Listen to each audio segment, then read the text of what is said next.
What was the exact nature of your injury? What was, sorry? Exact nature of your injury. We still don't know yet exactly, but of course we're gonna do some exams in the next days. The thing is that as you probably saw, I couldn't, finish the match properly. But in a final, I didn't want to retire. Was probably the best way, to finish, even if I was not able, to play anymore. And yeah, that's it. Probably the toughness of the long week and the long matches that I played at the end, it cost me a little bit today. I guess it's a huge frustration to be like that in a final. So what is your feeling now? I mean, yeah, of course, especially after the first set, which I played probably my best tennis, and of course I was feeling the ball really well today, and I had a clear mind what I had to do. But physically, I was struggling. From the beginning, I was trying, to compensate a little bit with the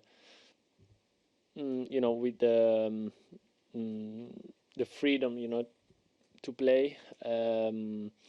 But then at the end, as I said before, the physical problems and the fatigue and all the, let's say, stress accumulated in the past days, in past matches,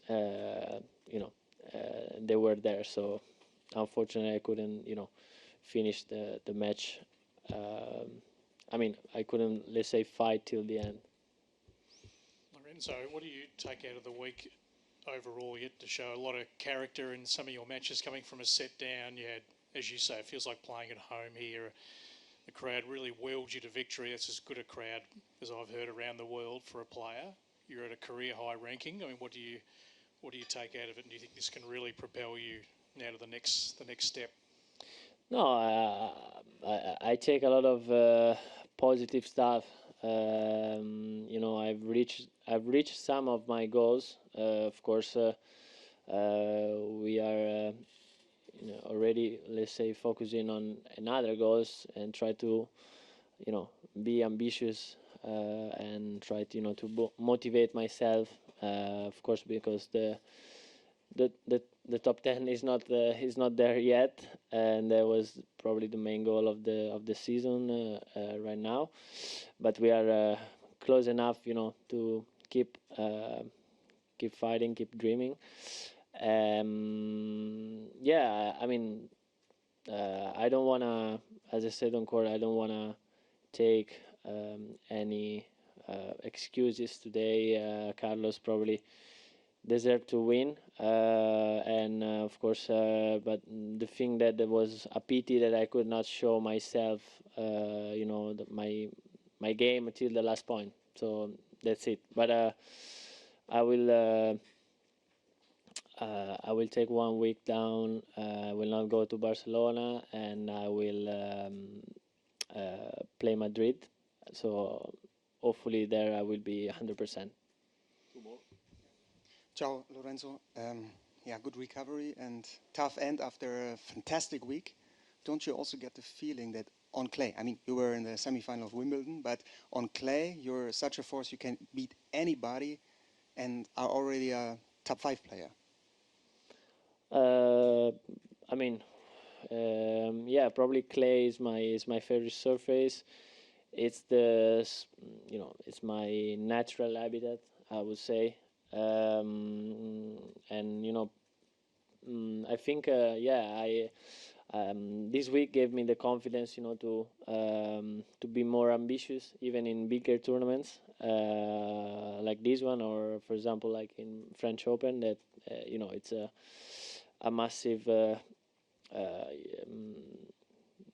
point of the season for me, really important, which I don't have so many points to defend. So hopefully I can be prepared, to do some great things there. And of course, I feel like that I have the level, to stay at the top on clay. Good afternoon, Lorenzo.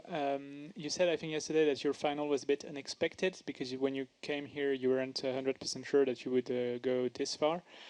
Did you lose at some point the belief that you could win tournaments in clay or play so well in clay? Could you perhaps just walk us through the journey since 2021 when you had this great match against Novak Djokovic in Roland Garros? Since then, yeah.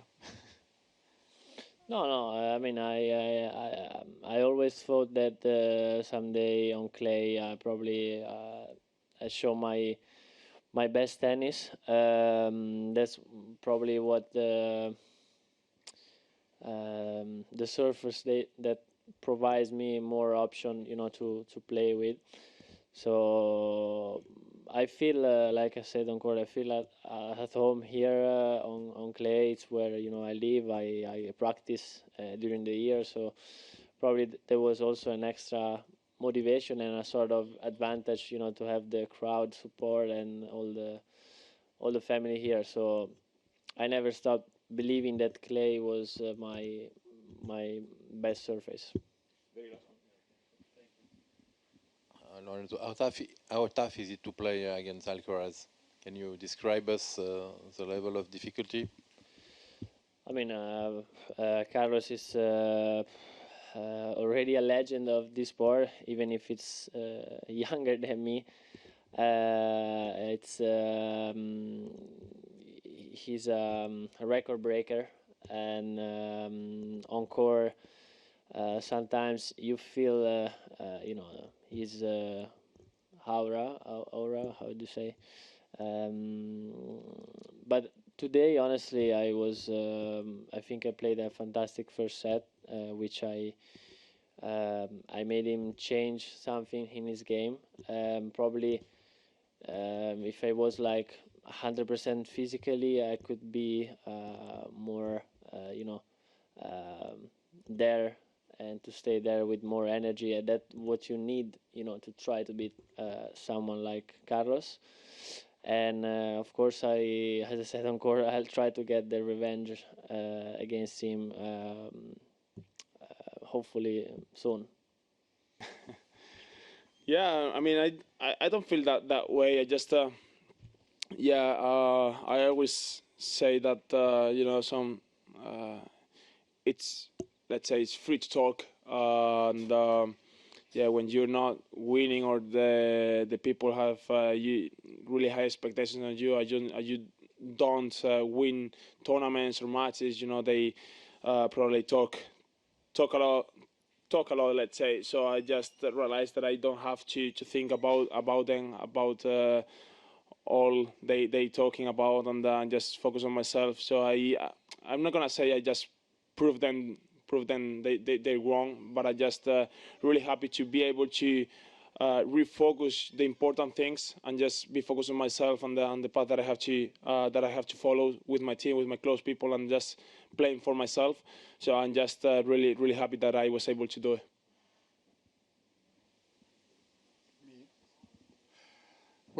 Well done, congratulations.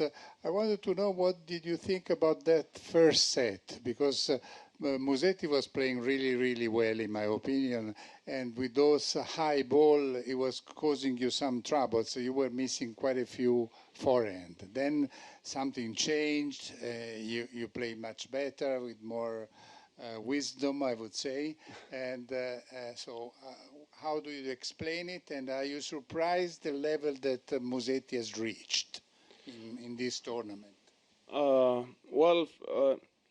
I mean, I think today was about who was going to deal with the nerves much better, or the pressure. He was going to play, or he played his first Master 1000 final.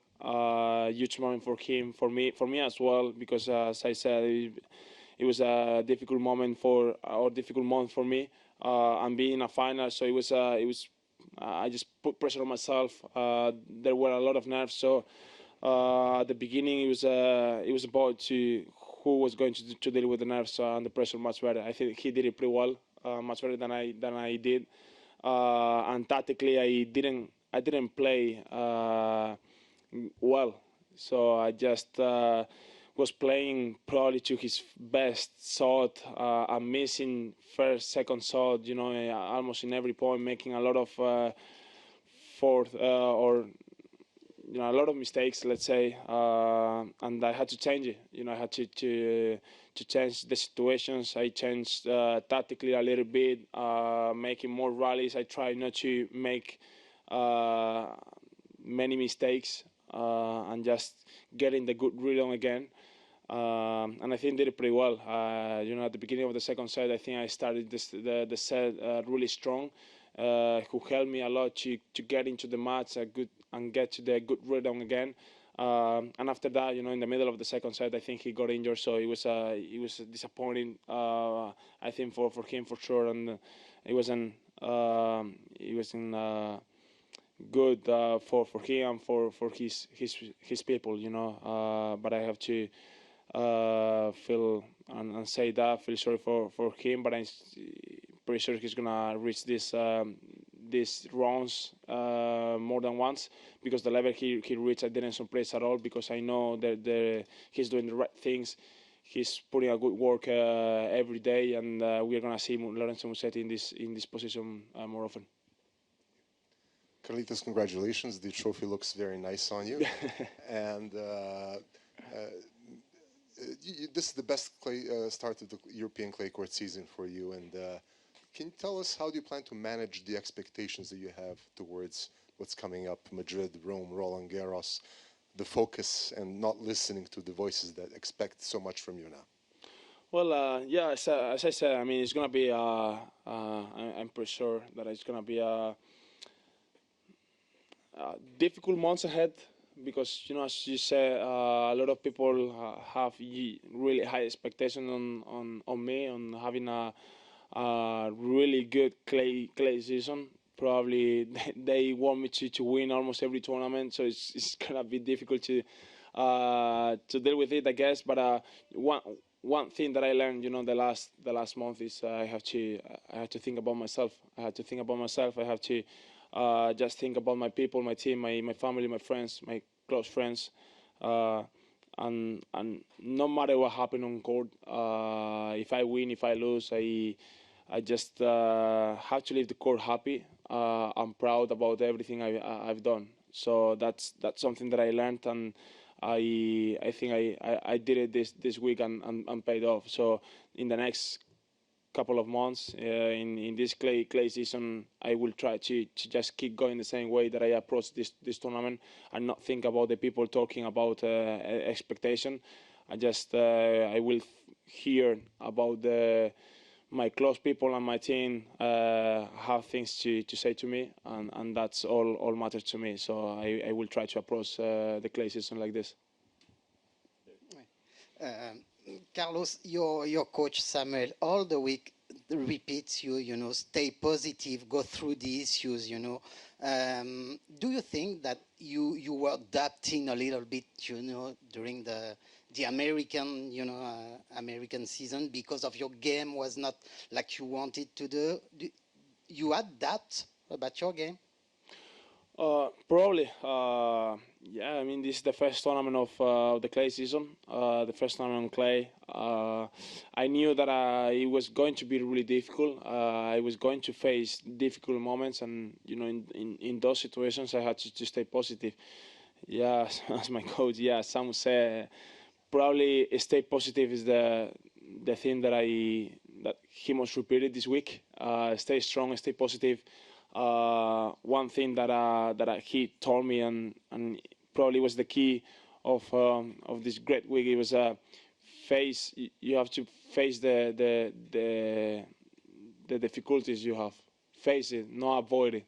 So and I think that changed a lot, because in the matches you have to face them, not be worried about them, not be afraid of them, and once you realize and you accept it and you face them, everything is going the right way. So I think thanks to all the positive things and face those moments, it was a great week. Yes, I know you don't like to be compared to Rafa, but 20 years ago he won his first of 11th title here. How does it feel? Do you think that you might? I mean, we know it's very difficult to win here because of the transition on. But do you think that it's a tournament you might want to win several times as well now? I wish. I wish to win it more than once. Thinking about 11 is impossible. Honestly. We've been talking, or I've been talking with my team several times that like what Rafa did in clay. Probably it is one of the most difficult things to do in sport, or one of the greatest things he have done, not in tennis, in the whole sport, winning the same tournament 11 times, 14 times, tournaments like this one, tournament like Roland Garros. It is the best tournaments in the world. It is something possible to repeat. So I mean, I just got my first one. Obviously, I'm an ambitious guy. I just want you to keep going. Let's see how many I can get. If I just keep it with one, I will be more than happy. Doesn't matter if I don't get any more Monte-Carlo titles, but I will try for it.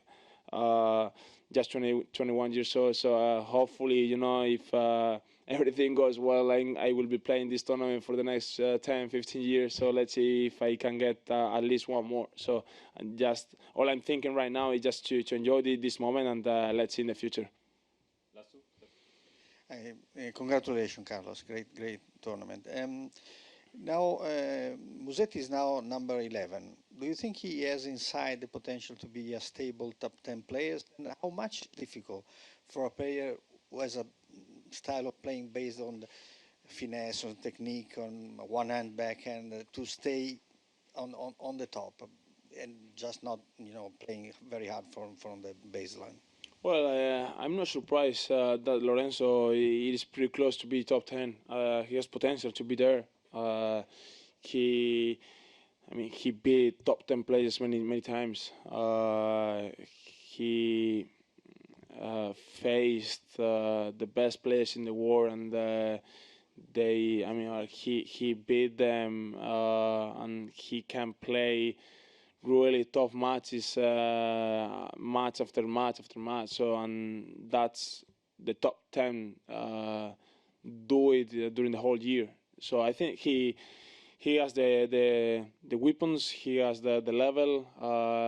He's learning, as I saw he mentioned before, that he's learning how to suffer in the matches. I think that what he said, and he's doing great. I said in the speech that I know he's doing the right things on the court, which is important to make and reach a great level. So we are gonna see Lorenzo Musetti in the top 10. I think I'm sure about it, and we'll see Lorenzo Musetti fighting for great things in our sport.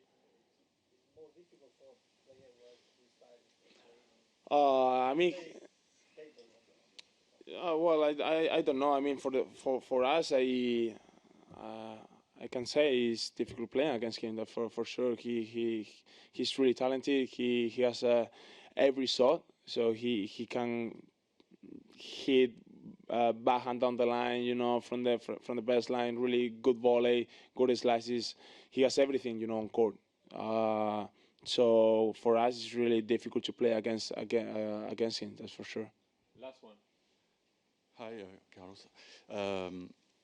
How important is it for you to be number 2 on Monday? And there's a good chance that Yannick and you are seed 1 and 2 in Roland Garros. And do you think the fans need to see a slam final between you and Yannick? Well, yeah, talking about the things that I learned, the last couple of months or the last months, is not thinking about anything else but enjoy on court. Something that I realized that I had to do is not thinking about anything else but enjoy. So I'm not thinking about the ranking anymore. Just keep going, making the things that I enjoy, that make me happy. It is step on the court, showing a good tennis, and that's it. If I win, it is great. If I don't win, I will learn and just keep going, and making the things that make me happy. So the ranking is not my priority anymore. And let's see what's gonna happen, the next month until Roland Garros. Yannick and I, yeah, probably the people wants that in the final. So let's see.